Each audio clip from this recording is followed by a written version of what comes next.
All right, good afternoon, everyone. Welcome to Food for All, Day 3, Episode 4, as I've started calling it. If you guys have yet to be on a Food for All Summit call, my name is Spencer Moss. I'm the Executive Director of the West Virginia Food and Farm Coalition. We are a member of the Food for All Coalition and an organizing partner in the Food for All Summit. This is our 3rd annual summit. And the Food for All Coalition is a bunch of other organizations that really care about food access and food security policy. And that's primarily what we've been talking about this week.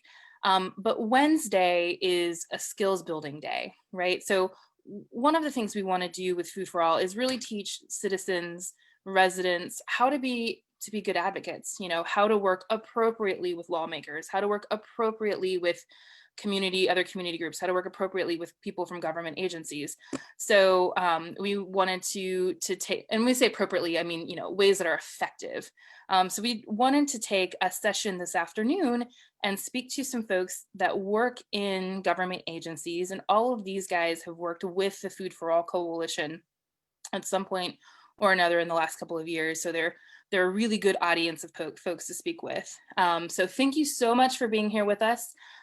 We are live. We're live on Facebook. I'm going to introduce Austin Sussman from 84 Agency. They're providing technical support for this session. If anybody encounters issues, please feel free to message Austin or Cam.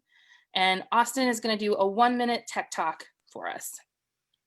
Thanks, Spencer. I'm Austin Sussman from 84 Agency, and I'm here to provide tech support alongside my colleague Cam to make sure everything goes smoothly today. One thing I want to make sure for all of you joining us on Zoom, if you move your mouse over the bottom of your Zoom window, you'll see you've got your mute button and the option to stop your video. We do ask that you keep yourself muted and your camera turned off while our presenters are sharing. If you have a question, if you move over along that toolbar, you'll see you have your chat.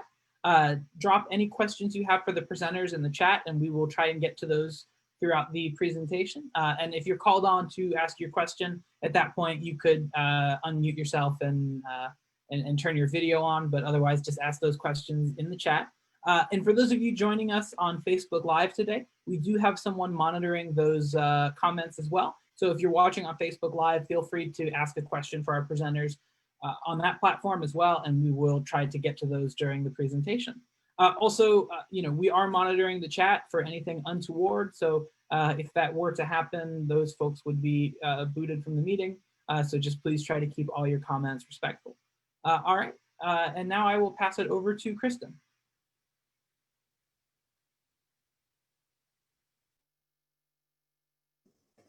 Thanks, Austin. I'm happy to be here. Happy to be able to moderate this panel of very distinguished guests that I've had the pleasure to work with through my position as the public health specialist with WVU Extension, and then also as the SNAP Ed director for the state. So we'll go ahead and get into some introductions so you can find out who we're talking to today. And I'll start with Amanda Harrison with the Department of Education. So what I want the panelists to respond to is who they are, what their position is within their agency, how long they've held the position, and then why did they choose to work in government. So Amanda, if you want to kick us off. Great. Well, thank you. My name is Amanda Harrison. I'm very happy to be here today. I'm the director of the Office of Child Nutrition at the West Virginia Department of Education. The Office of Child Nutrition is the state agency that administers many federal child nutrition programs. I've been in my role for about 4 years, actually a little over 4 years. And how I started in government is really because these programs are strong. I had a background in nonprofit administration after I received my master's at Marshall University. And I've had the opportunity to work for WVU Extension before, so that's always near and dear to my heart. And so growing up, I was a recipient of many of these programs. I came from a household that received WIC, SNAP, and free school lunch. So I know from the consumer end how important and strong these programs are. And that's driven my passion to work in government.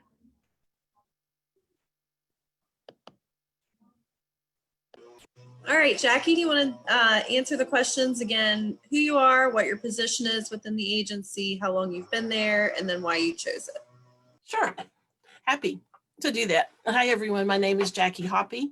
And yes, that is Hoppe, and it is Hoppe. The German is one who hops.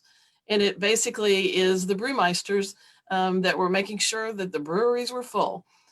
So at any rate, my position and my role right now is I work for West Virginia DHHR Administration and Central Finance. I'm the director of the Office of EBT Banking Services and Client Accounts. Our role is to ensure that food insecure families in West Virginia receive the benefits that have been approved for them by the Bureau of Children and Families, and that benefit is issued to them via the Mountain State EBT card. It's a wonderful role, a big role. There's a lot of federal reporting, a lot of state interaction, and a lot of work with our vendor. We spend a lot of time working with our farmers as well, and it's always a joy to get to work in all of those venues. I miss having our WVU SNAP meetings, SNAP Ed meetings, and working with all of the folks in this group. And it's truly been a privilege to work together with them. I joined DHHR Central Finance in April of 2017. I have been privileged to work in government in several arenas. Once with Marshall University, I served as Associate Director of Human Resources. I had the opportunity in Pennsylvania to be the director of the Head Start program, and it was one of the award-winning programs. We had an $8 million grant at the time and 900 students in many, many, many locations. And it was an opportunity to get back into the kinds of programs that really were near and dear to my heart, because I started out as a speech language pathologist. But after my second stint with government was when I joined the Division of Personnel with West Virginia, and then found my way to move to DHHR to do the work that I do now. And that is ensuring that our food insecure population has access to SNAP and West Virginia Works benefits, both of which help families really build stronger foundations that lead toward combating hunger, continuing education, resolving issues that are barriers to a secure family home. And all those needs are near and dear to my heart.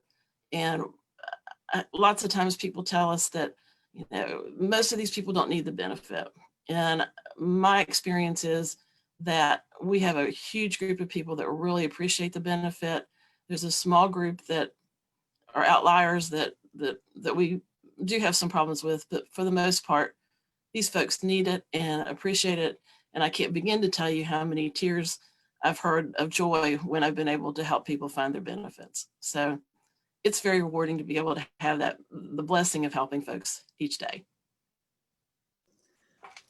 Appreciate the work you do for sure, Jackie. It's been great to be able to partner on some things, especially around farmers, like you said. And speaking of farmers, that brings us to Norm Bailey with Department of Agriculture. So Norm, who you are, where you work, how long you've been in the position, and why did you choose that job? All right. Thank you so much for having me today. I appreciate the invite and honored to get to talk to you all. So I'm Norm Bailey. I'm the Chief of Staff for Department of Agriculture. A little bit about myself. Grew up in Central West Virginia, involved in 4-H FFA, and had an Angus operation there where we raised certified Angus beef, and we traveled across the country showing our animals and promoting our seed stock that we have. I also worked on a 1,000-acre produce operation in Pennsylvania. That was a great job that I had up there. It was a lot of fun. Then I came back to West Virginia and wanted to pursue my career here. And so I spent 24 years in the conservation world, did conservation planning on farms, watershed planning, conservation easement planning, and a variety of those issues in state and in federal government. And then I've been as Chief of Staff for Department of Ag for the last 4 years with Commissioner Leonhardt.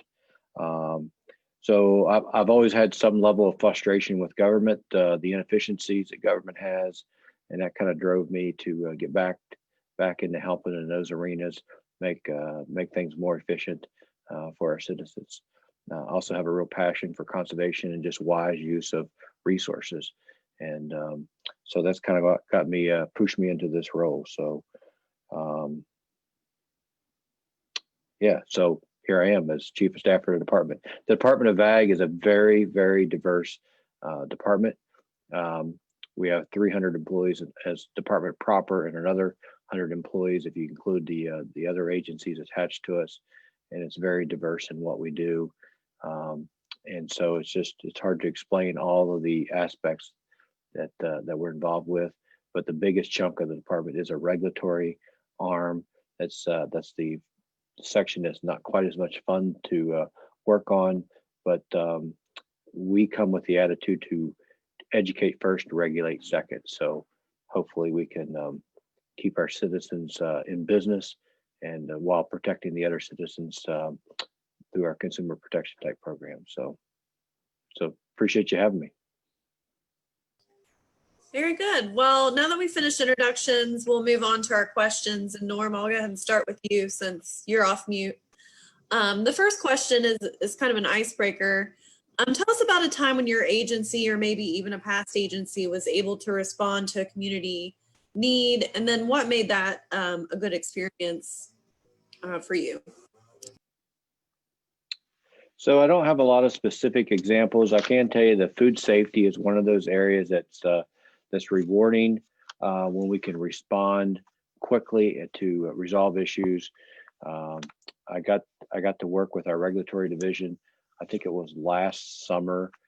We had a food issue that we worked with the state police and other and health and other agencies on, and that was a very neat experience to be able to work with law enforcement to track down the source of that contamination and be able to help protect our citizens. So that's always very rewarding. And the most recent activity that we got to work together on with Spencer and others is the SNAP stretch activity. Be able to work with the governor's office and get additional funds for that. That was pretty exciting to do. I know it's created a lot of extra work for Spencer's team, but we're real excited to help facilitate and be a part of that activity. So thank you all for letting me participate. Yeah, it's great that you bring that up. It's definitely something that crosses several of our avenues of work. And for those that are on the call, and I apologize, my neighbor has decided to weedy at this very moment, but you can hear that in the back. But SNAP Stretch is the program that allows folks with EBT to double or triple their money at a farmer's market or other locations. So that's a great transition to Jackie, who oversees that EBT expenditure. So Jackie, for you, tell us about a time when you were able to respond to a community need, and it may even be the same thing that Norm just mentioned. Well, actually, it was wonderful working with Norm on that and Spencer as well. And it was wonderful to have the need more funds to continue the SNAP Stretch program through December. And it was awesome to be able to get the nod from the governor's office to provide those funds. And so we had a really nice opportunity collaborating on that.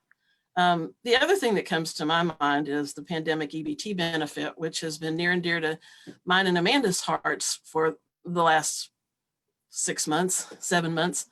And it's been a real opportunity to share benefits that were needed. Just a thumbnail sketch, the pandemic benefits were issued to students who received free or reduced lunches in the school system, but weren't able to get that lunch because the schools were closed. So through the federal government, the CARES Act, we were given funds to provide pandemic benefits, EBT benefits, to any student who qualified. They had to be enrolled, they couldn't be homeschooled, they had to be, for the most part, not in a private school. There were a few exceptions. They had to receive those free and reduced benefits. The reason it was an interesting partnership was because the monies kind of were funneled through the Department of Education, but they needed a vehicle for getting those funds to the participants. And the EBT card, the Mountain State EBT card, is that vehicle. So we were able to work together very diligently, a lot of hours, to issue those benefits to folks who, first of all, had DHHR benefits and already had a card. And then we issued those benefits to other folks who didn't have a DHHR benefit, And so we had to create some records for them. The neat part about that was that we needed to, include people who weren't SNAP recipients. So this was not a benefit that was qualified by any of the eligibility criteria. It was a benefit that was for all. And so we had people with varying amounts of income that received the benefit.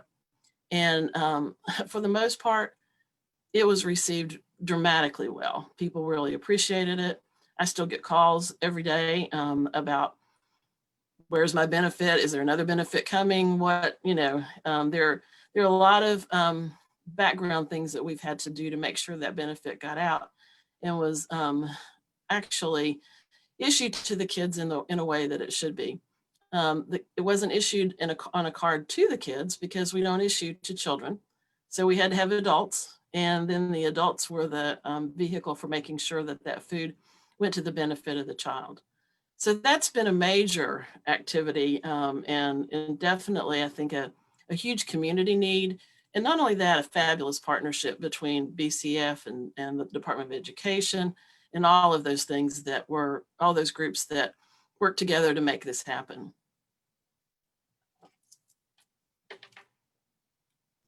Yeah, that's great. A ton of work. And I think, like you said, it brought some new people into the world of EBT. And I think it really helped to elevate SNAP Stretch and in the eyes of, a lot of citizens that weren't familiar with EBT and also a lot of policymakers. And I think, was one of the silver linings of the pandemic is that we got a lot more attention for that program and the good that it does in the state. So Amanda, do you want to supplement what Jackie said with your work on that, or do you have another community event to respond to? Well, I definitely think PEBT is the biggest, and it'll continue to be a large part of our work in the coming year as Congress has authorized new instructions and new rules, and we're all kind of wrapping our minds around that. It certainly was new to us and new for our office and our team at the Department of Education. We're largely behind the scenes in a lot of ways. We're the go-between between the federal government and our sponsors. Public schools are probably the customers that people think about that we have the most, but we are also operating programs in childcare facilities, in juvenile correctional facilities, in state placement facilities. So, we serve a diverse population. And for us, we've always, like I said, been behind the scenes. And so this really pivoted us. It propelled us to be, on the ground with customer service and taking calls. And, it has been a lot of sleepless nights, a lot of concern. And, but what has been rewarding is to see what a robust federal response strategy can mean to a state like West Virginia. The fact that this was tied to the National School Lunch Program, quite honestly, was an honor. We know from data at the federal level that SNAP is the largest access federal benefit program, and right behind that is the National School Lunch Program. So for that to be a part of that, and what we've always known and championed for a number of years here at the Department of Education is just how important a quality and a strong federal child nutrition response is. It allowed us to expand that conversation to say that the data we have as a state, the agreements we have with other state agencies, the ability to do quality control checks and to run reports. I mean, it was center stage. And so it was not without error, and it was not without issues and challenges, but the fact that we have invested so heavily in these mechanisms served us well, which in turn obviously served the children of West Virginia well. It is regrettable that there will not be a consistent mark that applies this to all children. I think I speak for my colleagues when I say that if there was a way that we could extend this to all West Virginia children, we certainly would. It's one of those things that it is a federal rule. And so that means that there are several children that will not qualify. Either they're not quite enrolled in school, or they've already graduated, or some other qualifying factor. They're homeschooled. And for that, it is regrettable that we can't serve more children. But the fact that we were able to get this benefit out to over 230,000 students, the fact that we were able to provide this in the middle of a global crisis, an economic crisis, these cards could be used anywhere that accepted EBT. And we know that that means about $72 million. Most of that was probably spent right here in West Virginia. That's a data point that our friends at DHHR, work from the retail side of things.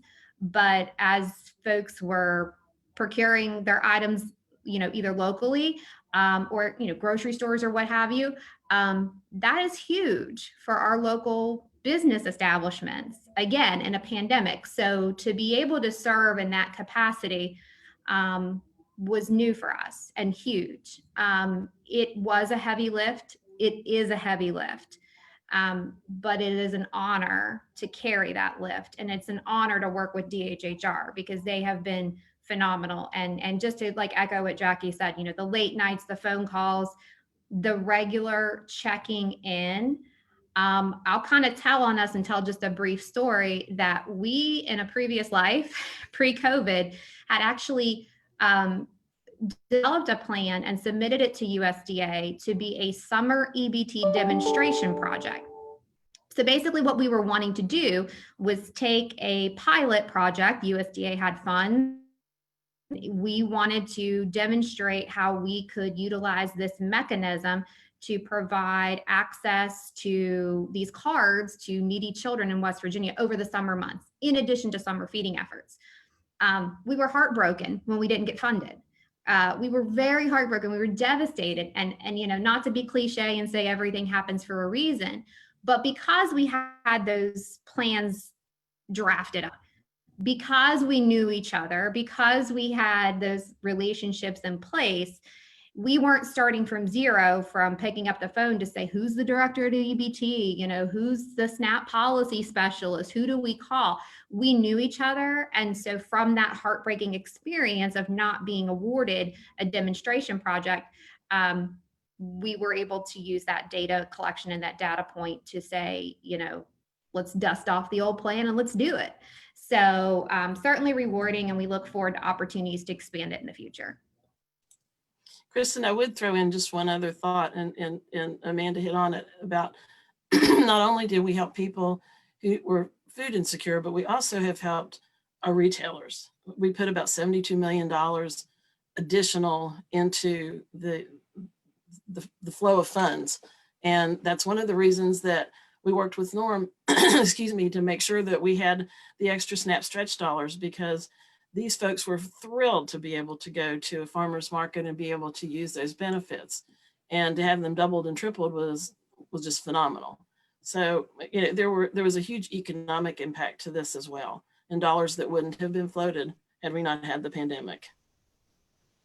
Yeah, I think it's a great point that, it was great that we had SNAP Stretch in place. And, as being one of the partners that initiated SNAP Stretch, we had gotten a smaller grant and we're kind of worried we'd be able to expend those funds. And then when the pandemic EBT cards went out, it was like, well, no problem. So, I mean, it's, there are silver linings in that, it's really, like I said, elevated, farmers markets and that program. And I think a point that Amanda made about your work together is that, you already had established relationships, and that's what made the program work so smoothly. And, I'm sure that's mirrored when we talk about individuals in the community wanting to work with lawmakers or other government agencies. It's very important that you have some sort of relationship. And we've worked on projects that are large and small and everything in between, and they're not always successful or earth-shattering, but that building of relationships, I think, is key to getting anything done, if you want to do that. So Jackie, while you're on the screen here, what about a time when you've collaborated with a nonprofit or a community group or a private citizen to develop a project or work on a bill? Can you think of something along that line? Yeah, that was an interesting question to try to resolve a good answer to. Due to my role in a government agency, my limitations are, and Norman, you probably have this same experience on what you can do in terms of legislation. However, I can serve as a resource, and that's something that I really like doing, want to do, and to help groups that are trying to facilitate change to give the government perspective.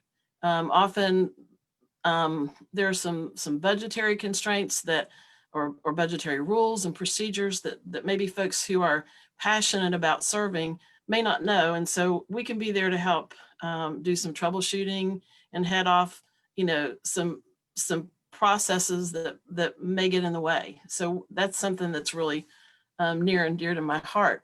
But in terms of something specific, we've had the opportunity to obtain a grant this year to provide free wireless point of sale equipment to farmers in farmers markets. And that's been a really big success on our side.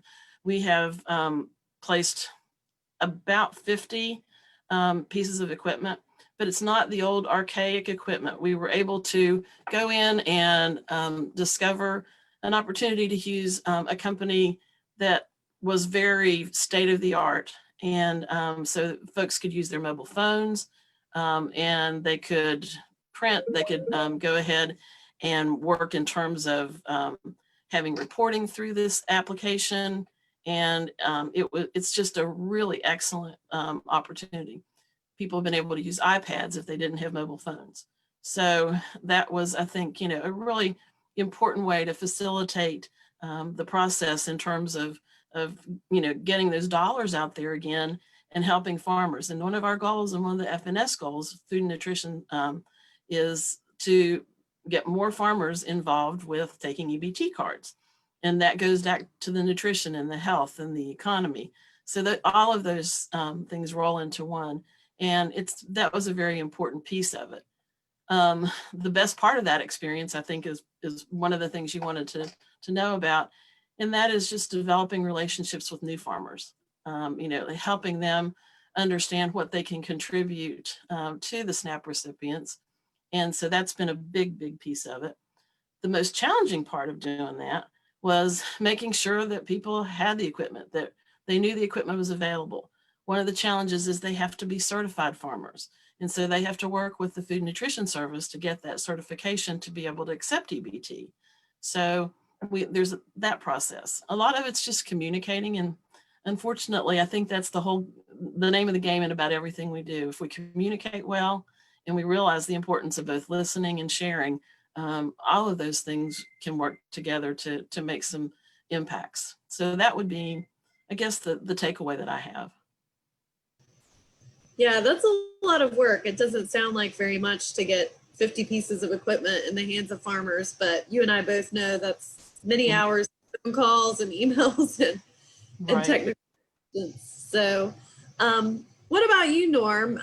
Can you share a time when you collaborated with a nonprofit, community group, or even a private citizen to develop a project or a bill or make some sort of change? And what were the challenges and the best parts of that experience? Sure thing. My example is not going to be a food example, but I think my message is, and Amanda hit the nail on the head there a minute ago. It's about relationships, and when folks want to work with myself or with others, and even other agencies or legislators, it's about relationships. And my example is a couple years back, a couple very persistent ladies was trying to get appointments with myself and the commissioner. And I had preconceived notions about what they were. And, I think we all do when we don't have a relationship with somebody, we develop a attitude towards them that may not always be appropriate. And I thought they might be a little more radical than I want to deal with. But finally had the meeting.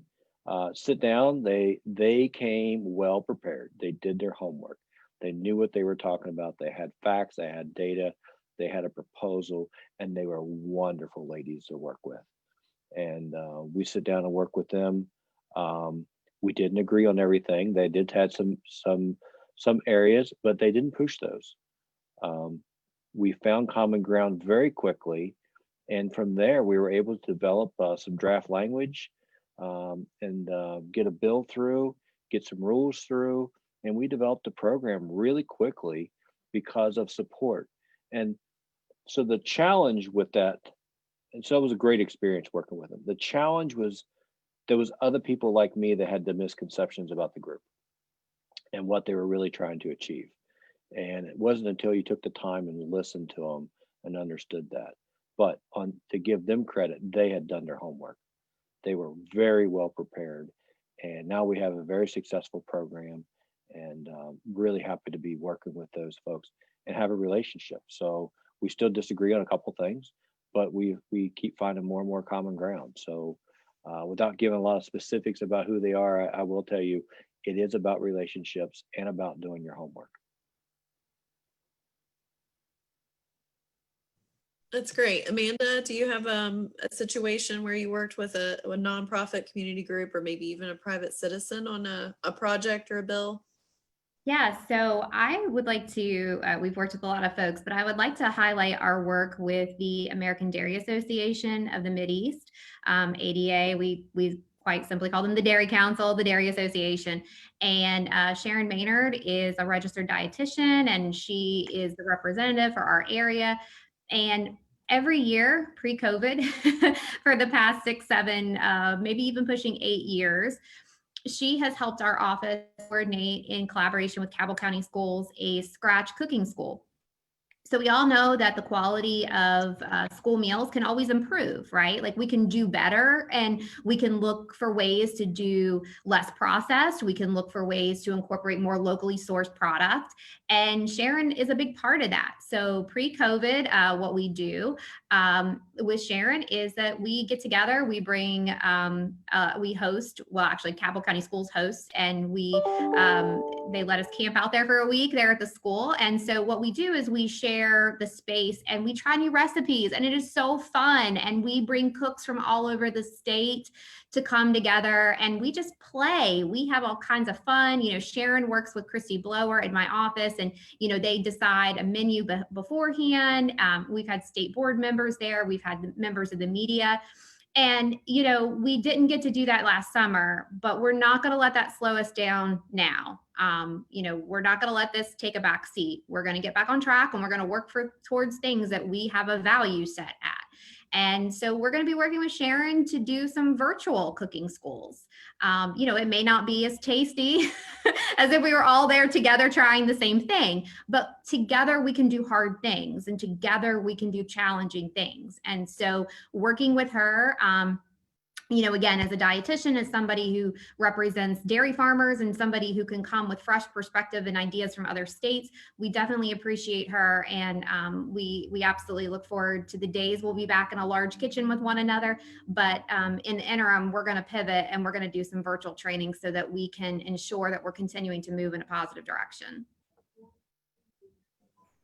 That's great. So the next question, and Norm, you kind of touched on this a little bit about, so say that someone wants to put forward a project or some sort of bill, a community group or nonprofit or even a citizen. What is the best way for them to approach you or approach your agency to make a change? Amanda, do you have any comments around that? Yeah, so for us, I know we're a little bit confusing. So we have the West Virginia Department of Education, which is a state agency, and a lot of times we're confused and intertwined with the West Virginia Board of Education. So I'd like to kind of cover both of those pieces. So for anyone that wants to provide feedback or comments, or, you know, learn more about the way something works from an agency perspective, we certainly take comments and we field those all the time. You know, we take, and sometimes those may just be folks wanting to understand a little bit more about, you know, why school lunches are free this year, or, you know, why this, and, you know, how come I can't do this or whatever. And so those things that we can help kind of communicate and point them to the direction of the local level, we do. In terms of a broader state policy standpoint as it relates to the West Virginia Board of Education. So the West Virginia Board of Education has policy making authority, which means they enter into public comment periods, they take comments. And so when the board is meeting, they typically have an agenda item, selection posted. Seems like there's always a policy out on comment. And then I also think that submitting comments to the board, either through telephone, just kind of randomly cold calling and saying, I want to learn more about this, that there are folks who can help guide and direct and point to that policy and maybe tell folks, hey, this is actually getting ready to come up for it. You definitely should, check that out. But the State Board of Education also can enter into periods of research. So maybe there isn't a specific policy. Maybe there isn't something that currently exists as state public education, state law. This happens quite frequently. They maybe want more information about a topic. And I think that those citizen groups and advocacy groups and parents who just maybe collectively want to, they've collected data, they've collected anecdotal or qualitative data, quantitative data, and they want to bring it forward to the board and say, this is our experience. We think this is something you should, dive in and do some research with. That is a way. And sometimes that pathway becomes a process to which there is a change and the state board will enact a policy change or a state law. And then it cannot be understated that at the local level, there is tremendous opportunities for involvement in LSICs, local school improvement councils.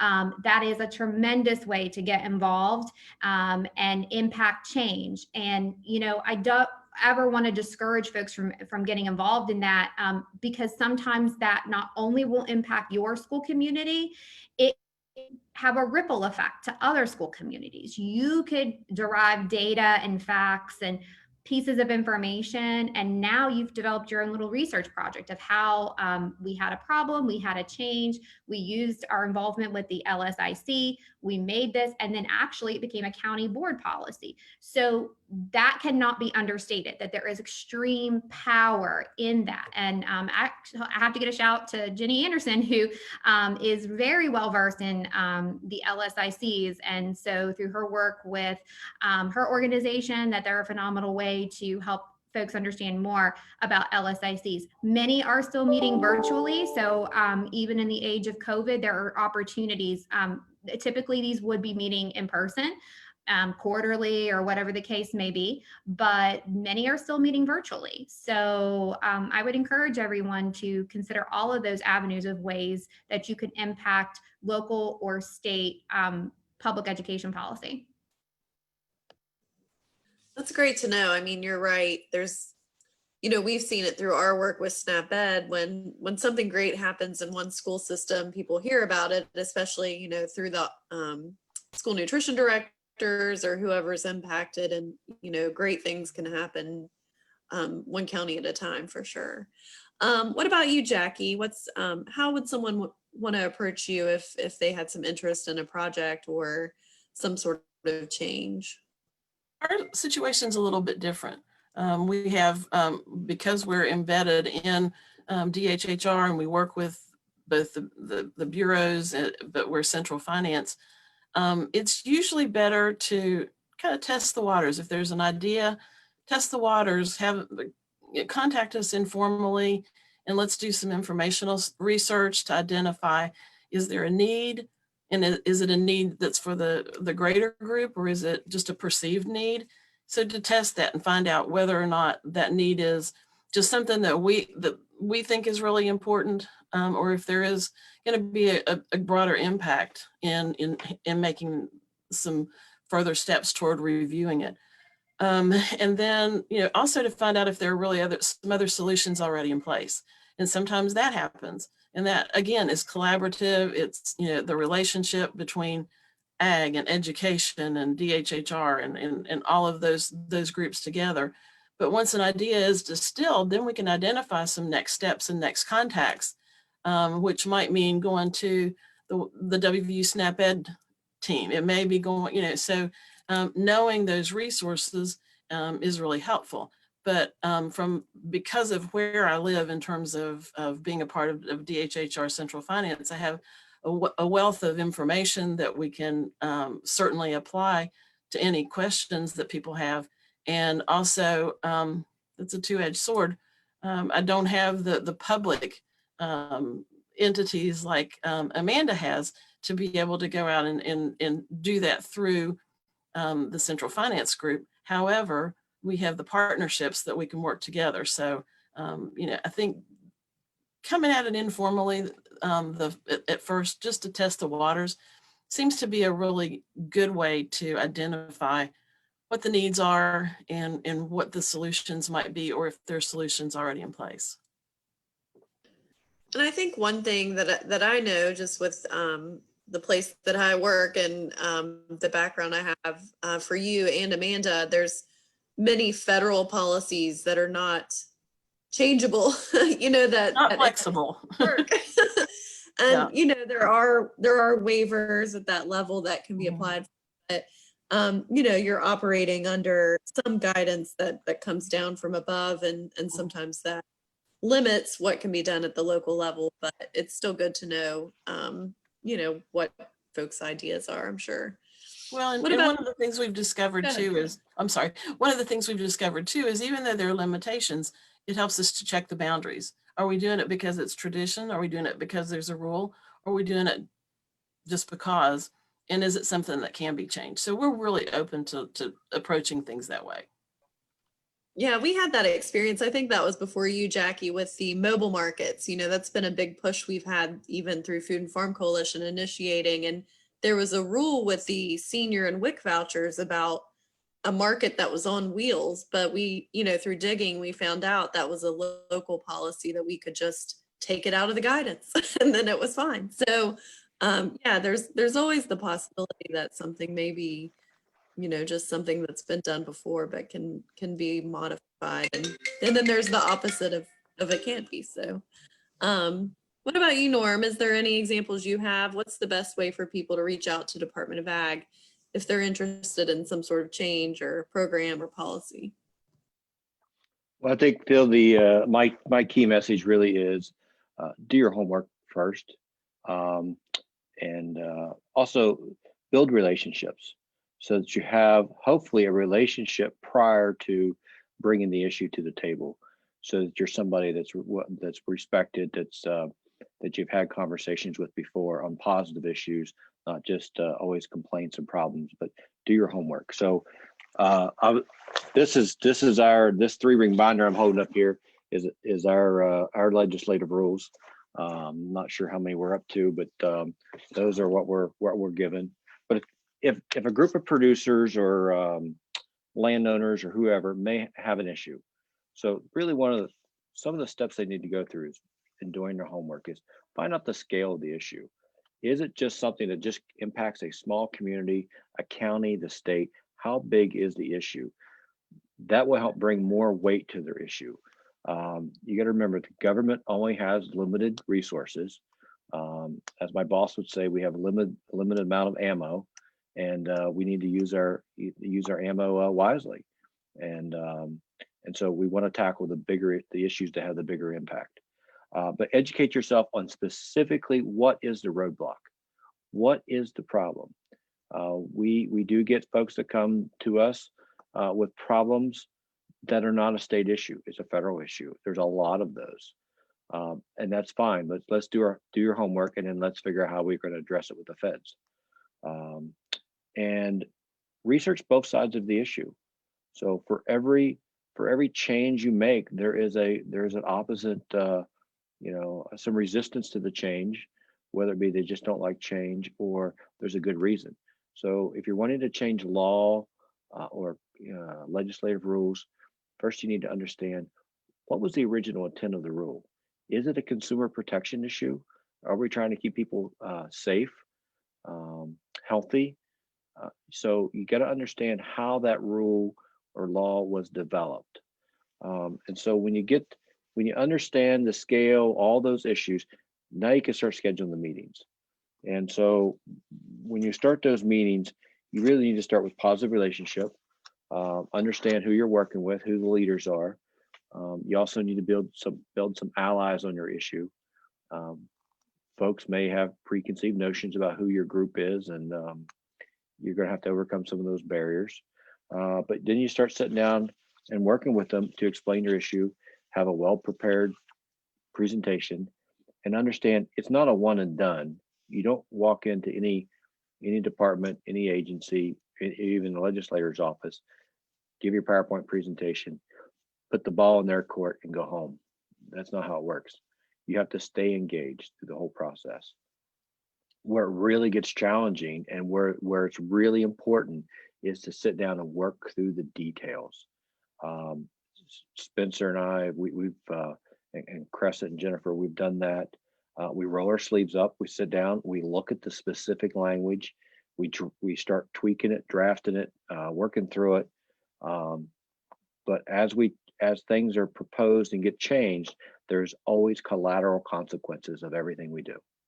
And so we always have to understand those impacts, so that when we present those issues, that we already know those questions legislators are going to ask us, and so we're prepared to answer those.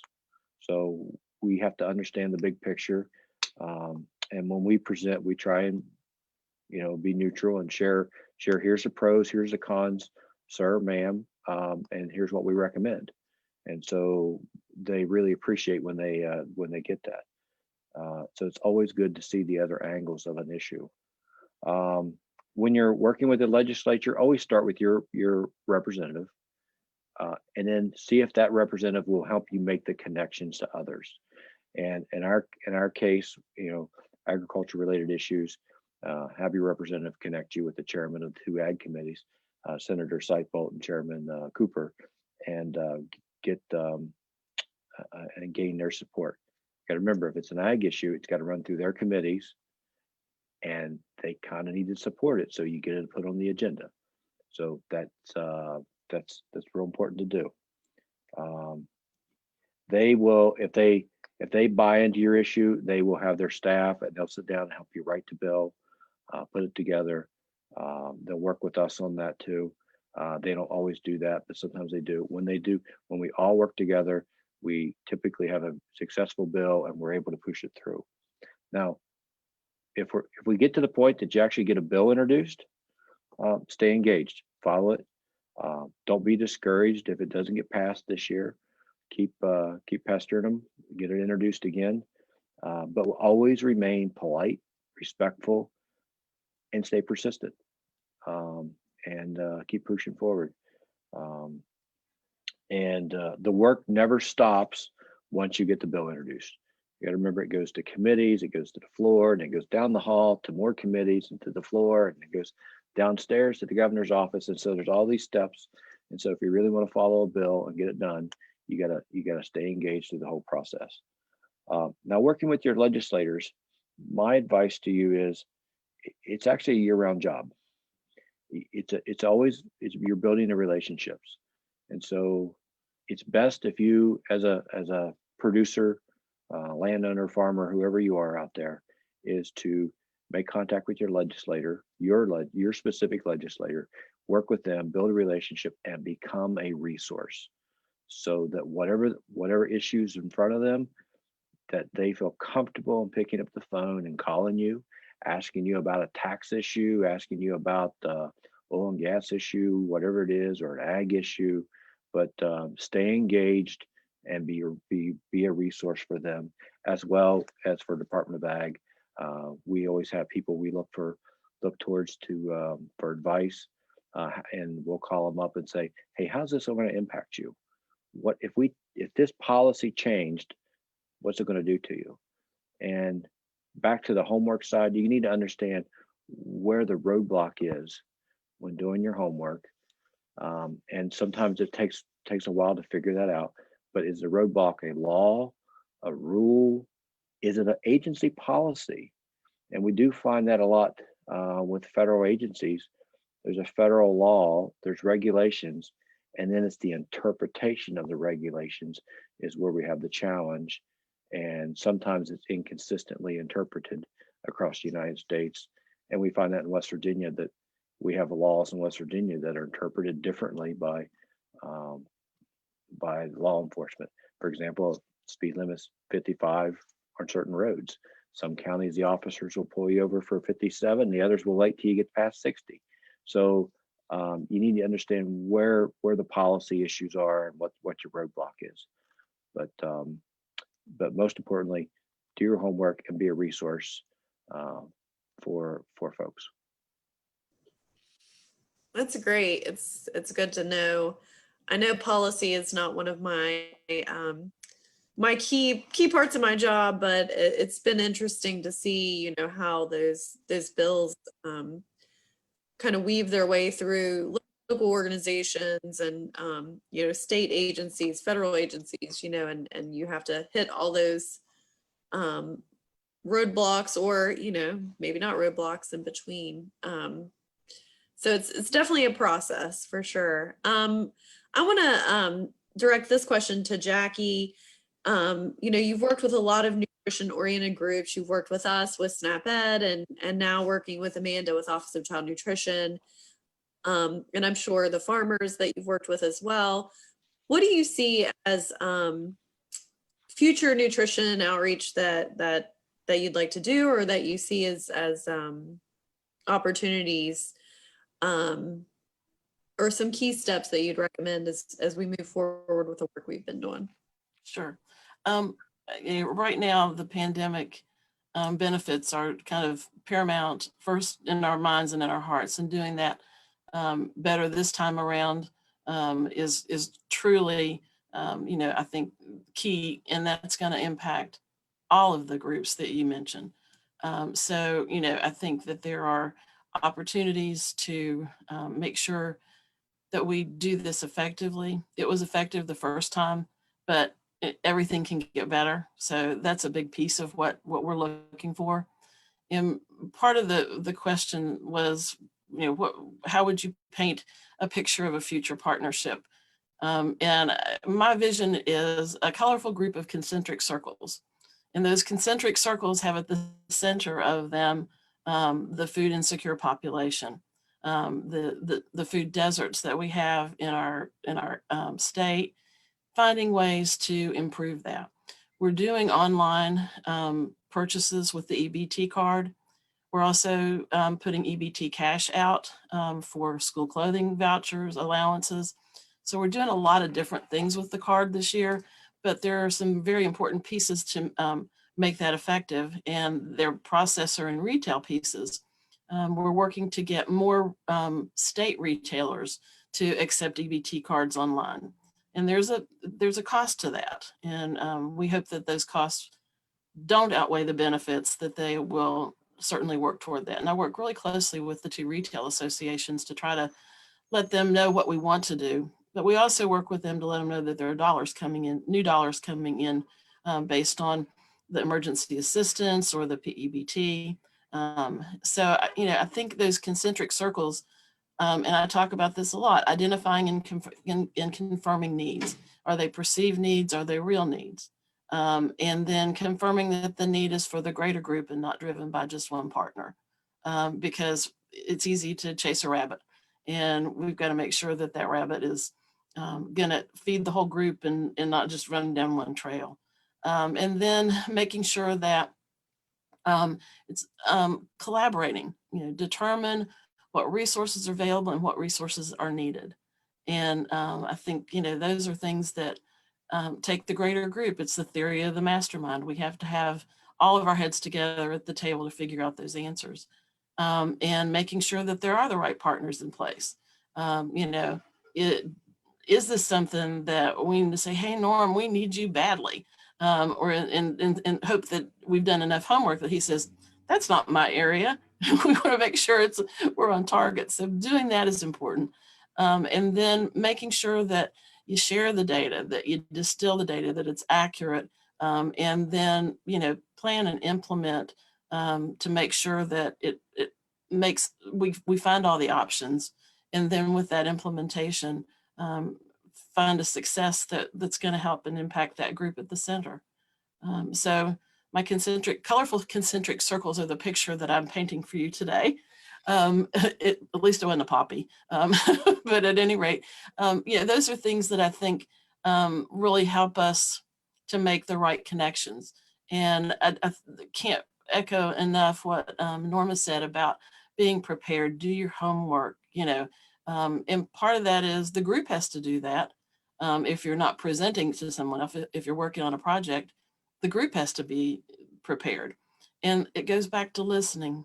What's the drumbeat out there? What are people really needing? And then trying to meet that need. And hopefully the things that we do with online purchasing and expanding the EBT cash acceptance with vendors and retailers will make an impact on that. And hopefully those concentric circles will just keep spinning.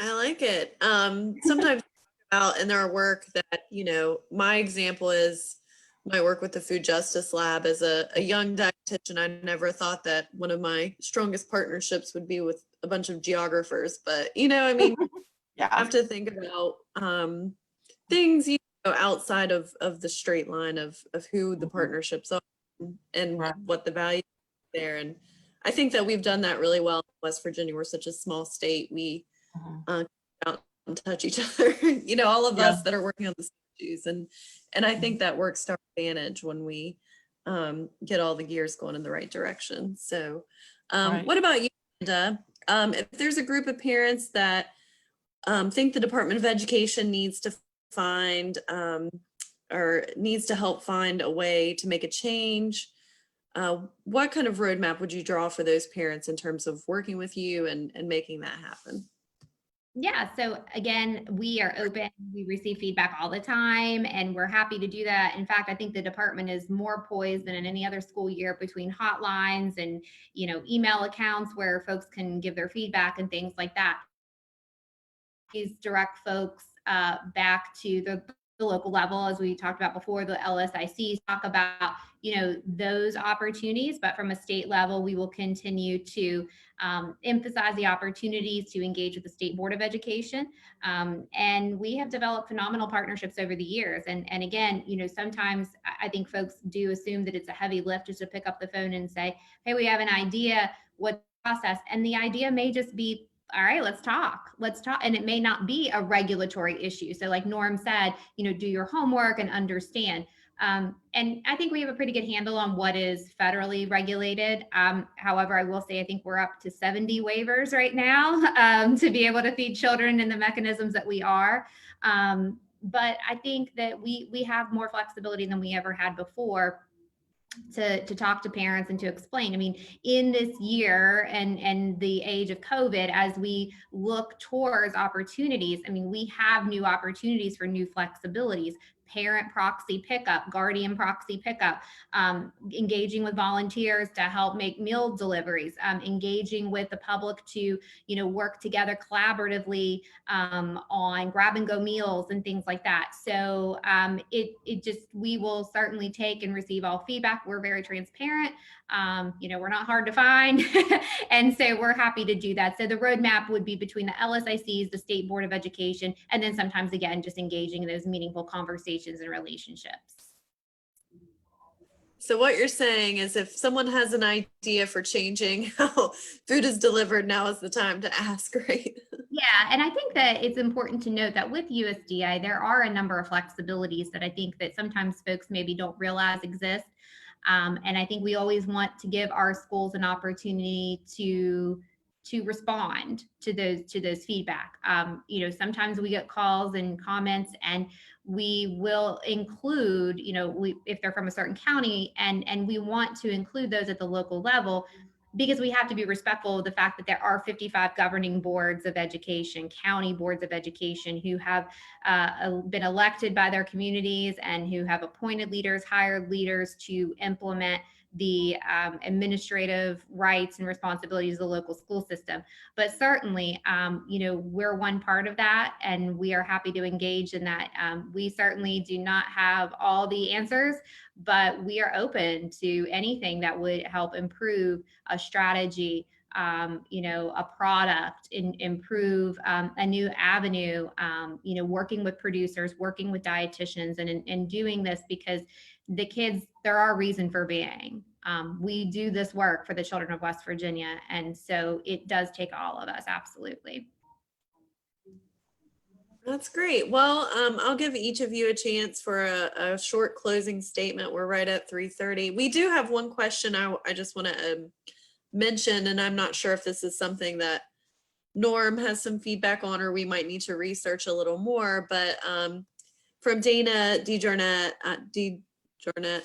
are there counties that have policies on reduced tax or fees for businesses selling fruits and vegetables, county policies for use of public land for community gardens, reduced taxes for businesses using local farmers, county policies on use of SNAP, WIC, senior vouchers at farmers markets? And I know for that last one, I'm sure no county policies can supersede the federal guidance that comes with those programs as their federal programs. But Norm, do you have any feedback on counties that have basically incentivized local produce through maybe, tax reductions or incentives? Anything that you're aware of, or is that something we should research a little bit? Maybe it's something we need to look into a little bit deeper, but there is tax incentive discount on your property taxes when you do put land into agriculture production, and we see, so the farmer gets that tax benefit, but also if the farmer leases land from another individual or even a company and puts that land in production, they get the tax discount on that as well. We also have the tax credit when you grow produce and you donate to the food bank. Thank you all for, many of you all were engaged in that legislative action 2 years ago now. We do have a few people taking advantage of that. So there's tax incentive for those donations. I think we may have a rule to increase that tax credit as well. That's something we're looking at. So senior nutrition voucher program, that's a program that we administer on behalf of the feds, and we have one of the highest redemption rates in the country.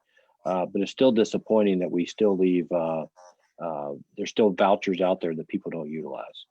And so that's always a goal, is how do we get 100% utilization of all those vouchers? Something we're working to do. So. Yeah, sometimes I think it's we've done a lot of work around accessibility and transportation and, work with the mobile markets to try to reach people to redeem not only SNAP, but also those senior and WIC vouchers. And Jackie and I have been in several conversations trying to be creative around that redemption. Another question, and maybe this one's for Jackie, from Caroline, is talking about the EBT machine and wondering if there's a way to shut it off during the summer when you're not using it, and also just an idea of the cost of that. Sure, I can answer it real quickly. Okay. The equipment that's available right now for certified farmers is free equipment. If you're an exempt retailer, then the state makes sure that you get free equipment. At this point, I think what she's thinking about is having had processing fees and that kind of thing. We are working with the vendor to eliminate all of those costs for the first couple of years so that they can get on their feet. There is an app for the cell phone that can take SNAP payments, and all of that starts with becoming a certified exempt retailer. And the app is not, it comes as part of the equipment. So it's an excellent program. And I would say that anyone who's interested can reach out to the EBT office. You probably have my contact information somewhere, but Carlotta G is also working directly with farmers, and she's our EBT benefits manager and is a wonderful resource. And I encourage you to reach out and let us know how we can help you.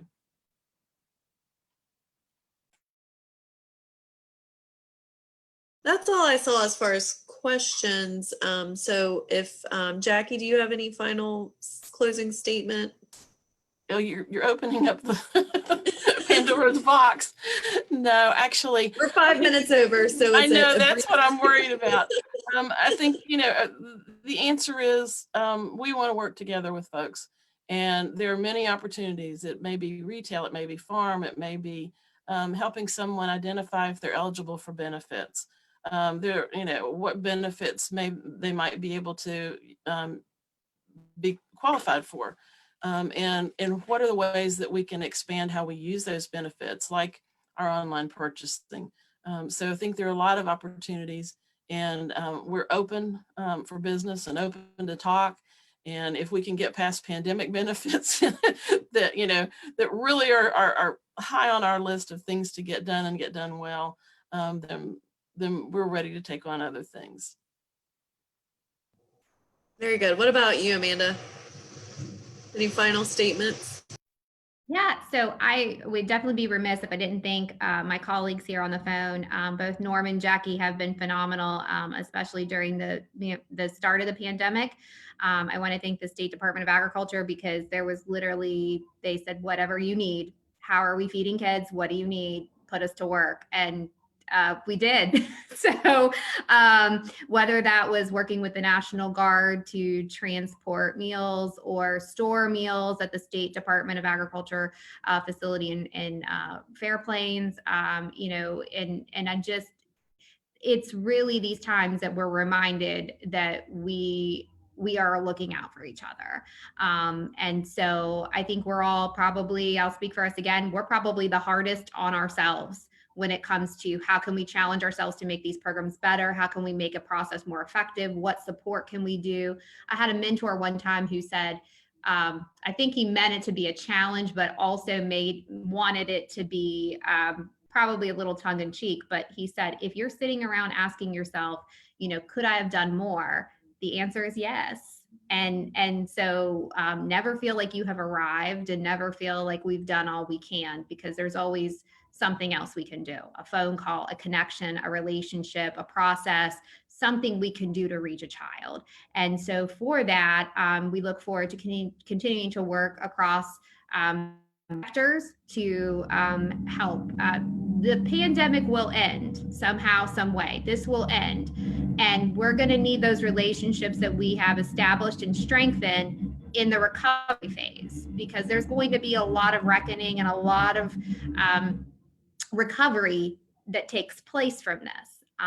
We hear a lot about the new normal, but we are going to have to see each other through the other side of this as well. So the department stands ready to assist, and we're just happy to be a part of the solution.